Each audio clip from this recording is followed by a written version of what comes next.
agar Allah menerima semua amalannya, amalan ibadahnya yang ia kerjakan pada bulan Ramadan.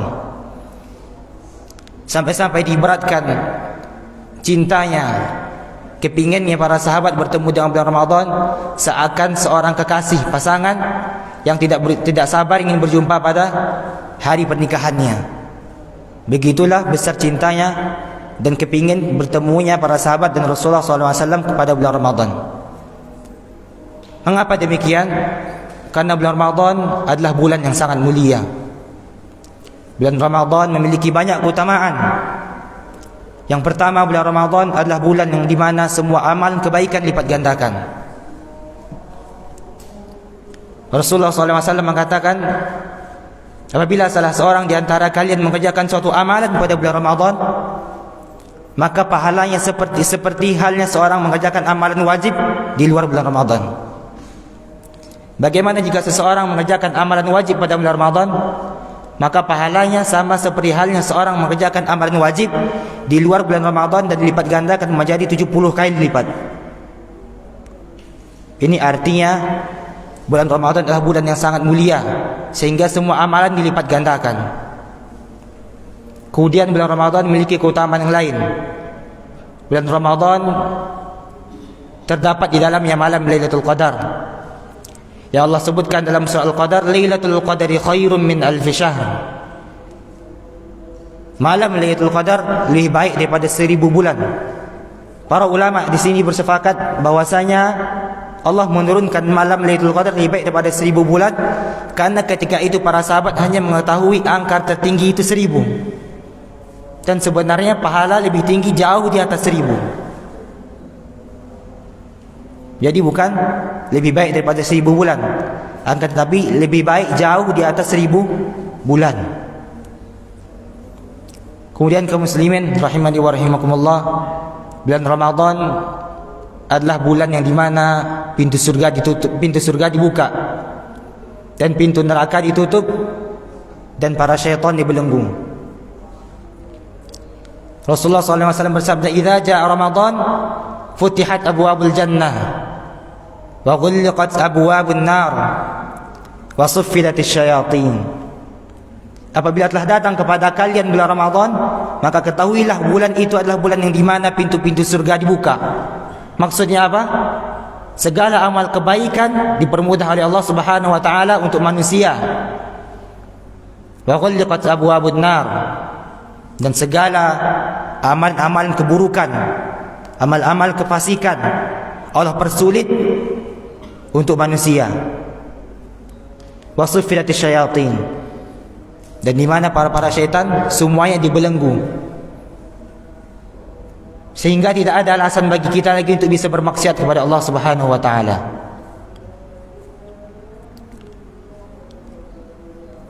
Maka dari itu, jangan sampai kita isi waktu kita dengan hal-hal yang tidak ada manfaatnya, yang bahkan bisa mendatangkan mudarat kepada kita, yang bisa menyebabkan Allah Subhanahu wa taala masukkan kita ke dalam nerakanya.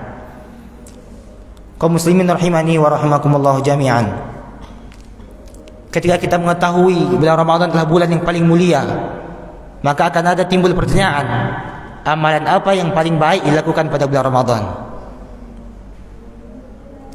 Amalan yang paling baik dilakukan pada bulan Ramadan yaitu qiraatul Quran, membaca Al-Quran, tadarus Al-Quran.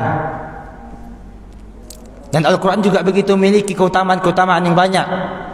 Yang pertama, Al-Quran, satu huruf Al-Quran mendapatkan 10 kali dilipat gandakan pahala menjadi 10 kali lipat. Rasulullah SAW mengatakan, aku tidak mengatakan alif lam mim itu satu huruf, akan tapi aku mengatakan alif satu huruf, lam satu huruf, dan mim satu huruf. Bapak dan ibu-ibu yang semoga dirahmati oleh Allah Subhanahu wa taala, dalam satu baris Al-Quran itu ada 20 huruf. Dalam satu halaman terdiri dari 15 baris. Kalaulah satu huruf dikalikan menjadi 10 kali pahala, 10 kali lipat, maka dalam 15 baris kita akan mendapatkan 3.000 pahala hanya membaca satu halaman. Hanya baca satu halaman kita bisa mendapatkan 3.000 pahala. Bagaimana dengan orang yang menghatamkan Al-Quran? 5 kali, 6 kali, 10 kali dalam bulan Ramadan, yang baca satu harinya 1 juz. Bagaimana mulianya mereka yang hari-harinya bersama Al-Quran, membaca Al-Quran. Kemudian Al-Quran dapat menangkan jiwa. Ala bi dzikrillah tatma'innul qulub. Allah mengatakan, bukankah hanya dengan berzikir kepada Allah Subhanahu wa taala hati kalian akan tenang? Bukankah hanya dengan membaca Al-Quran hati kalian akan tenang? Ala bi dzikrillah tatma'innul qulub. Hanya dengan berzikir kepada Allah lah hati kalian akan tenang. Itulah keutamaan membaca Al-Quran. Salah satu bentuk mukjizat Al-Quran, Al-Quran bisa menjadikan seorang yang beriman ketagihan dalam bacanya. Itulah salah satu mukjizat Al-Quran.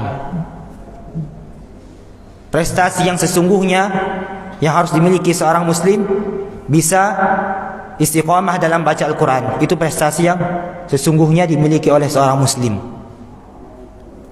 Kemudian Al-Quran bisa menjadi syafaat bagi orang bacanya. Dalam suatu hadis, Iqra'ul Quran fa innahu ya'ti yaumal qiyamah syafi'an li ashabi.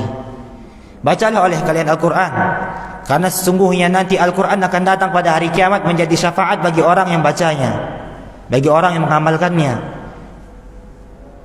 Menghafal Al-Quran bukanlah hal yang wajib, akan tetapi mengamalkannya adalah hal yang wajib. Kemudian Al-Quran juga bisa menjadi penolong bagimu, bisa menyebabkan kau masuk surga dengan Al-Quran, bisa juga dengan Al-Quran kau masuk ke dalam api neraka. Al-Quran hujjatun laka wa 'alaika. Al-Quran bisa membawamu kepada surga Allah Subhanahu wa taala, dan bisa membawamu kepada neraka Allah Subhanahu wa taala. Barang siapa yang mengamalkan Al-Quran, baca Al-Quran, insyaallah Allah Subhanahu wa taala akan masukkan kita ke dalam surganya Allah Subhanahu wa taala. Dan barang siapa yang meninggalkan Al-Quran, tidak membaca Al-Quran sama sekali, maka Allah bisa saja masukkan hambanya ke dalam nerakanya. Kemudian dengan Al-Quran Allah bisa mengangkat derajat suatu kaum. Dalam salah satu hadis, innallaha yarfa'u bihadzal kitab aqwaman wa yadh'u bi akharin. Allah Subhanahu wa taala akan mengangkat suatu kaum dengan bihadzal kitab, dengan Al-Quran ini. Wa yadh'u bi akharin, dan dengan Al-Quran ini pula Allah bisa merendahkan derajat suatu kaum. Inilah keutamaan yang ada pada bulan Ramadan dan keutamaan membaca Al-Quran. Maka dari itu, kaum muslimin rahimani wa rahimakumullah jami'an, jadikan 5 hari yang tersisa ini ladang pahala bagi kita. Penyesalan hanya datang di akhir. Kita tidak mengetahui apakah kita akan hidup 5 menit ke depan, sehari ke depan, dan kita juga tidak bisa mengetahui apakah kita bisa berjumpa dengan Ramadan yang akan datang. Apa yang sudah kau kerjakan selama 25 Ramadan ini? Apakah kau sudah menghatam Al-Quran 5 kali, 2 kali, 3 kali, 4 kali? Apakah kau sudah membangun di tengah malam untuk qiyamul lail, berdoa kepada Allah Subhanahu wa taala? Lebih layak manakah engkau yang hidup di muka bumi ini sekarang, yang bertemu pada bulan Ramadan, hanya sia-sia saja tanpa melakukan amalan kebaikan, dibanding orang yang meninggal yang berharap bisa bertemu dengan bulan Ramadan? Lebih layak mana? Allah berikan kita kesempatan. Ketika Allah suka dengan hambanya, Allah akan berikan rambu-rambunya. Allah tunjukkan hatinya, Allah bimbing dia. Betapa banyak orang yang bisa mendengar di luar sana, masih memiliki penglihatan, masih bisa mendengar, masih memiliki hati, akan tapi mereka tidak tahu mana jalan menuju ke masjid lagi. Mereka tidak bisa mendengar suara azan. Betapa banyak orang di luar sana mengetahui manfaat keutamaan bulan Ramadan, akan tapi apa yang mereka lakukan? Sia-sia saja.